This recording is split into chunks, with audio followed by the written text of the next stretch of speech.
Hi guys, next ஒரு திருவிழா விழாக்கு பார்க்கலாமா? இப்போ எங்கே போயிருந்தோம்? வலங்கைமானில் இருக்க பாடைக்கட்டி மாரியம்மன் கோவில் தான் திருவிழா. அங்கே தான் போயிருந்தோம். வாங்க பார்க்கலாம்.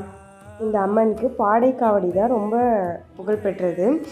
ரொம்ப சீரியஸாக இருக்கவங்க எல்லாருமே இதே மாதிரி பாடைக்காவடி எடுக்கிறேன்னு சொல்லி வேண்டிப்பாங்க. அதே மாதிரி நடக்கும்.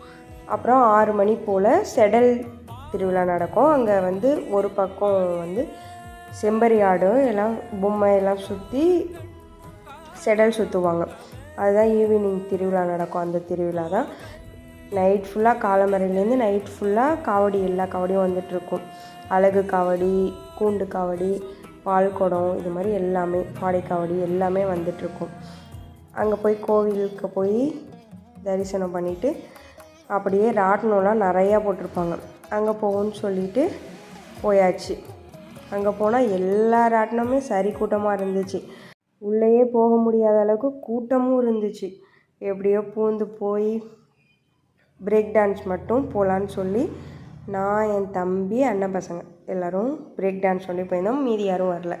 எங்கள் அக்கா பையன் பயந்துருவான்னு சொல்லி அவனை அதில் கூட்டிகிட்டு போகல. அப்புறமா அந்த ராட்டினம் நாங்கள் சுற்றிட்டு வந்ததுக்கப்புறம் ஒரு சின்ன பசங்களுக்கு குதிக்கிற மாதிரி ஒரு கேம்ஸ் இருந்துச்சு. அதில் அவனை மட்டும் அப்புறம் அண்ணன் பசங்க இவங்களாம் விளாண்டு முடித்ததுக்கப்புறம் அப்புறம் வீட்டுக்கு போகலான்னு சொல்லி கிளம்பியாச்சு. நைட்டு ஃபுல்லாக காவடிங்க வந்துக்கிட்டே இருக்கும். அதே மாதிரி ராட்டினம் எல்லாமே கூட்டம் ஃபுல்லாக நைட் ஃபுல்லாக இருக்கும். விடிஞ்சோடனே மீன் திருவிழான்னு சொல்லுவாங்க. அப்போ நிறைய மீன், பெரிய பெரிய மீன்லாம் விற்பாங்க.